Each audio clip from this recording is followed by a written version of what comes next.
ভেনেজুয়েলার রাজনীতিতে এক দশকের বেশি সময় ধরে আলোচনার কেন্দ্রবিন্দু নিকোলাস মাদুরো। প্রয়াত নেতা হিউগো চ্যাভেজের উত্তরসূরি হিসেবে ক্ষমতায় এলেও তার শাসনকাল জুড়ে রয়েছে অর্থনৈতিক বিপর্যয়, মানবাধিকার অভিযোগ আর আন্তর্জাতিক চাপ।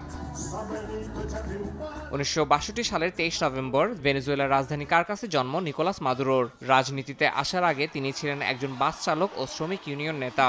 তরুণ বয়সে বামপন্থী রাজনীতির সঙ্গে যুক্ত হন মাদুরো। দীর্ঘদিনের নেতা হিউগো চ্যাভেজের ঘনিষ্ঠ সহযোগী হিসেবে পরিচিত ছিলেন তিনি।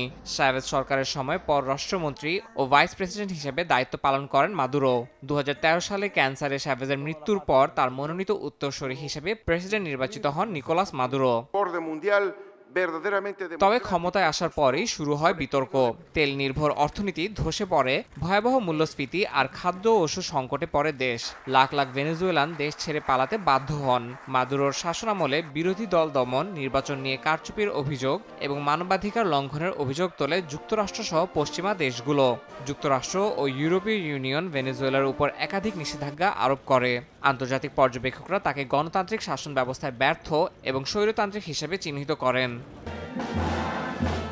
অন্যদিকে মাদুরো দাবি করেন দেশের অর্থনৈতিক সংকটের জন্য দায়ী বিদেশি নিষেধাজ্ঞা ও যুক্তরাষ্ট্রের ষড়যন্ত্র। রাশিয়া, চীন ও ইরানের সঙ্গে ঘনিষ্ঠ সম্পর্ক গড়ে তোলেন তিনি। সব সমালোচনা আর আন্তর্জাতিক চাপের মধ্যেও ক্ষমতায় টিকে থাকার জন্য আপ্রাণ চেষ্টা চালাতে থাকেন মাদুরো। সমর্থকদের কাছে তিনি সাবেক প্রেসিডেন্ট চ্যাভেজের বিপ্লবের ধারক, আর সমালোচকদের চোখে তিনি একজন কর্তৃত্ববাদী শাসক। লাতিন আমেরিকার রাজনীতিতে নিকোলাস মাদুরো এক প্রভাবশালী কিন্তু বিতর্কিত নাম, যার শাসন ভেনেজুয়েলাকে নিয়ে গেছে ইতিহাসের সবচেয়ে কঠিন সময়গুলোর একটিতে। ইয়াসিন মোহাম্মদ জিসান, সময় সংবাদ।